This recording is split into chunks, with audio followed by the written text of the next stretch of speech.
La technologie Bitcoin au service de la lutte contre le réchauffement climatique. Voilà un défi, n'est-ce pas? De la roue à Internet, en passant par l'imprimerie, les inventions les plus remarquables de l'histoire humaine sont celles qui ont permis de résoudre des enjeux de civilisation qu'elles avaient a priori pas envisagés. C'est ainsi que du statut d'invention, elles accèdent à celui de révolution. La technologie Bitcoin n'a pas été créée pour résoudre la crise écologique à laquelle nous faisons face, mais elle porte certainement cet espoir et elle en a le pouvoir. C'est avec Internet une des inventions, révolutions les plus profondes de notre temps, et sans doute la plus à même de relever le plus grand défi que l'homme ne s'est jamais créé contre lui-même, le changement climatique. Je sens un peu de scepticisme dans la salle.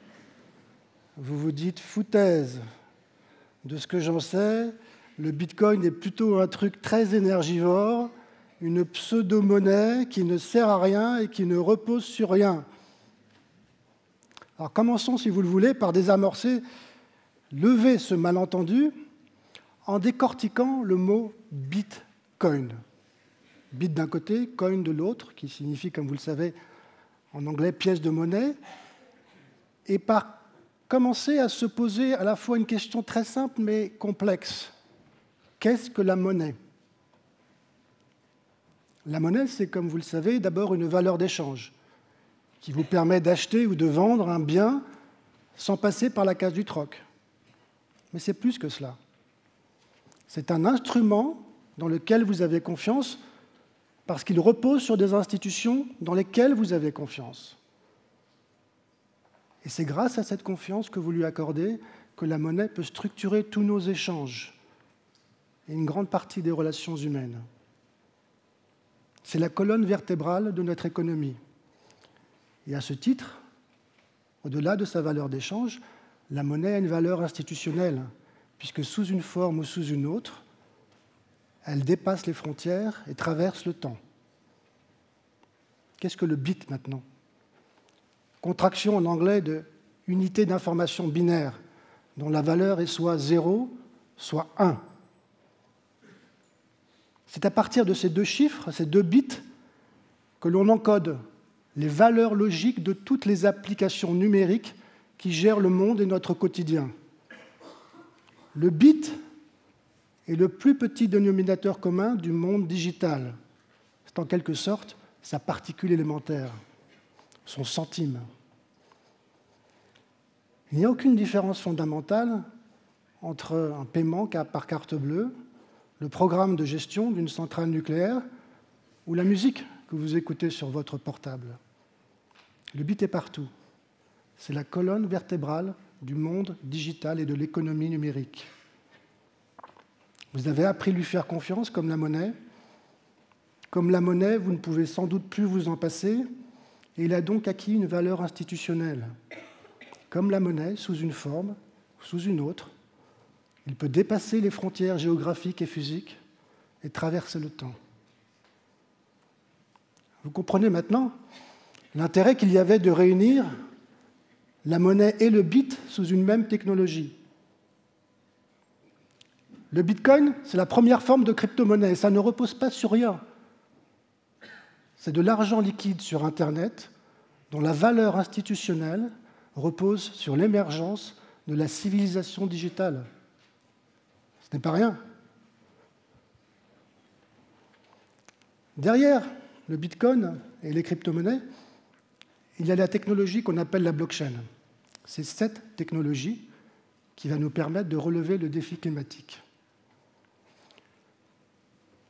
Parlons de la blockchain comme d'un grand livre de comptes sur lequel on peut enregistrer des contrats, un contrat, une transaction, sans que personne ne puisse remettre en cause son authenticité.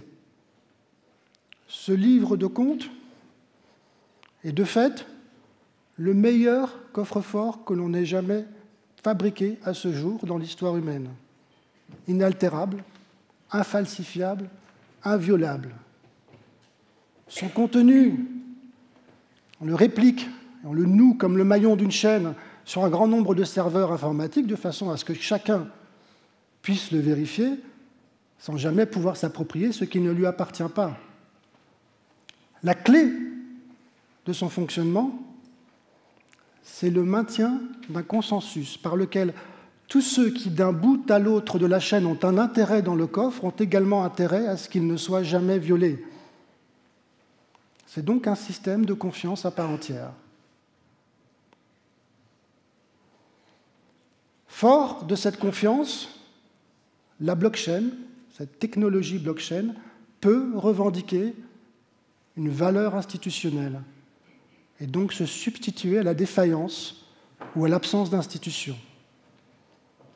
Par exemple, pour la reconnaissance de la propriété foncière dans les pays qui n'ont pas de cadastre, pour l'assurance d'un vote sans fraude dans les États qui prétendent à la démocratie, pour la reconnaissance de l'identité des migrants quand leur pays d'origine leur ont supprimé leur carte d'identité ou leur passeport, ou n'ont même plus d'administration pour en délivrer. La valeur institutionnelle de cette technologie porte la promesse de cas d'usage à haute valeur ajoutée sociale. Ce sera aussi le garant de la protection de vos données personnelles dans le futur. Elle porte aussi la promesse d'une nouvelle gouvernance fondée sur les principes émergents de notre société. Principes de décentralisation, principes de collaboration, de consensus, de transparence, d'intégrité. Ça fait beaucoup, mais ce sont les propriétés de la blockchain. Et c'est bien de ces principes dont a aujourd'hui besoin la dynamique planétaire qui, vous l'avez compris, peine à se mettre en place pour concrétiser les engagements de l'accord de Paris sur le climat. Résoudre le problème du changement climatique consiste, en gros, à compter les émissions de CO2 qui partent dans l'atmosphère et faire en sorte d'en réduire le volume de façon à limiter le réchauffement moyen de la Terre à 2 degrés, si possible à 1,5 degré. La principale difficulté dans cette affaire, c'est de mettre tous les pays du monde d'accord sur le principe de réduction, mais aussi sur une clé de répartition de l'effort. Qui peut émettre du CO2 et combien ? La bonne nouvelle, c'est que 195 pays ont fini par se mettre d'accord en signant, ratifiant même, comme vous le savez, l'accord de Paris sur le climat signé en décembre 2015. La mauvaise nouvelle, c'est qu'ils ont oublié de dire combien. Ou plus exactement, chacun, dans cet accord, peut dire le combien qui lui convient, ce qui revient à peu près au même, et vous le comprenez, ce qui n'aide pas à gérer la clé de répartition. Et c'est cet oubli que la blockchain va pouvoir nous permettre de combler, avec son livre de compte, son coffre-fort, son mécanisme d'intégrité et de consensus, mais aussi sa capacité à générer des crypto-monnaies. C'est dans cet objectif que nous avons créé Climate Chain, une initiative de recherche appliquée visant à démontrer l'aptitude de la technologie blockchain à faciliter et à renforcer les ambitions de l'accord de Paris. Nous avons commencé par répliquer le coffre-fort français des émissions de CO2 générées sur le territoire national et tenues par la Caisse des dépôts. L'idée n'est pas de remplacer la Caisse des dépôts par une blockchain. L'idée est d'offrir et de construire un coffre-fort du carbone pour tous les pays qui n'ont ni Caisse des dépôts, sont nombreux, ni système institutionnel suffisamment fort et fiable pour inspirer confiance sur la valeur de leurs émissions de CO2 et surtout sur la valeur des émissions qu'ils évitent ou qu'ils compensent, par exemple en plantant des arbres ou en gardant leurs forêts intactes. L'objectif à terme est d'établir une sorte de cadastre mondial des émissions de gaz à effet de serre, un système d'intégrité et de consensus tel qu'il puisse conférer à cette climate chain une valeur institutionnelle sur laquelle on peut bâtir un système d'échange, mais peut-être la colonne vertébrale d'une économie bas carbone. Une climate chain n'est effectivement pas compatible avec le Bitcoin, dont le coffre-fort s'appuie sur une puissance de calcul extrêmement énergivore et qui n'est absolument pas compatible avec la lutte contre le changement climatique. Pour vous donner une idée, un Bitcoin nécessite de rejeter dans l'atmosphère près de 2 tonnes de carbone, ce qui correspond à peu près au budget carbone annuel moyen d'un Français si on veut espérer rester dans les limites du réchauffement de 2 degrés. Fort heureusement, des processus, des protocoles de consensus alternatifs émergent, commencent à exister, à se développer, qui permettent d'envisager une blockchain climatiquement responsable, mais surtout, une économie plus responsable. Avec la blockchain, en effet, la monnaie peut non seulement avoir de la valeur, mais aussi des valeurs. Il est désormais possible de concevoir des crypto-monnaies qui soient socialement désirables en les programmant de façon à ce que leur valeur financière soit générée sur la base de valeurs éthiques.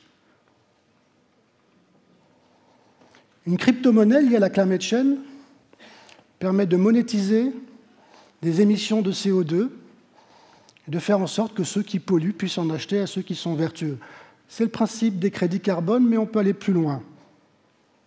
Il est possible d'encoder dans l'usage de ces crypto-monnaies une formule selon laquelle l'impact négatif sur le climat de vos dépenses en affecterait la valeur. À l'inverse, vos dépenses plus vertueuses, voire carrément l'absence de dépenses, seraient récompensées par un mécanisme d'incitation. En développant ce principe, on peut imaginer un usage de l'argent qui colle non seulement aux moyens de ceux qui le détiennent, mais aussi à leur valeur. Allons encore un peu plus loin. L'avantage d'une crypto-monnaie par rapport à de l'argent liquide, un chéquier ou même une carte bleue, c'est qu'il peut embarquer de l'intelligence artificielle que l'on peut relier non seulement aux objets connectés à travers ce qu'on appelle l'Internet des objets, mais aussi agir sur eux. Imaginez un crypto-monnaie virtuel, interconnecté, intelligent, capable d'analyser les données de son environnement et de prendre des décisions de façon autonome. Un algorithme intelligent, bien sûr, estime, évalue la valeur sociale et environnementale de vos dépenses et, le cas échéant, il substitue un produit ou un service équivalent mais qui a une meilleure empreinte carbone. Il pourrait, pendant que vous dormez, arbitrer de façon vertueuse tous vos achats sur l'Internet pour vos courses de la semaine. On pourra alors vraiment dire que l'argent ne dort jamais. Et comme il n'aime pas dormir, que vous pouvez faire confiance à nos gouvernements pour faire en sorte qu'ils ne dorment jamais, il est vraisemblable que d'ici 2035, l'euro, le dollar et toutes les devises se convertissent, d'abord partiellement, puis totalement en crypto-monnaie. Plus d'une dizaine de pays, Singapour, l'Équateur, la Chine, bientôt la Suède, ont déjà doublé leur devise nationale d'une crypto-monnaie. L'argent tel que vous le connaissez aujourd'hui ne sera bientôt plus que de l'histoire ancienne. Allez, allons encore un petit peu plus loin. Il sera bientôt possible de programmer toutes ces crypto-monnaies de façon à aligner la valeur globale des échanges sur les ressources disponibles de notre planète.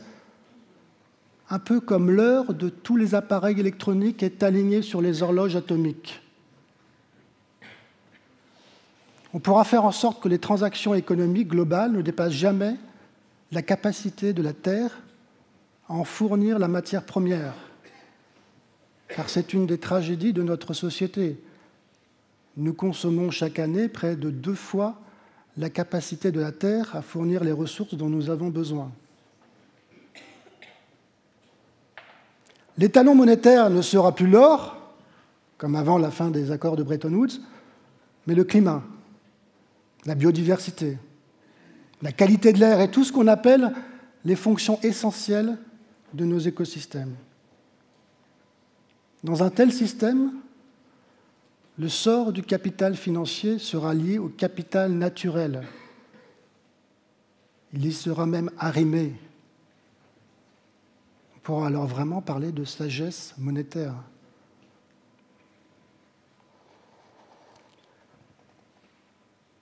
La dématérialisation n'empêche pas la relation avec la matière. Au contraire, elle peut l'enrichir. Tout est question de schéma mental et de se donner les moyens de se représenter non plus les choses comme elles sont, mais comme elles pourraient être. Y aller. Allons jusqu'au bout du raisonnement. Le processus de création monétaire lui-même peut être inversé. Faire en sorte que ce ne soit plus les banques centrales qui décident de façon arbitraire et seules la quantité de monnaie nécessaire à une économie, à notre économie, ni les banques, à travers les crédits qu'elles octroient quand elles veulent bien le faire, mais faire en sorte que ce soit vos choix économiques, vos transactions les plus importantes, vos dépenses quotidiennes, dès lors qu'elles sont conformes ou qu'elles représentent une valeur ajoutée sociale ou environnementale qui produisent non pas une monnaie de singe, mais une monnaie de sage. Merci.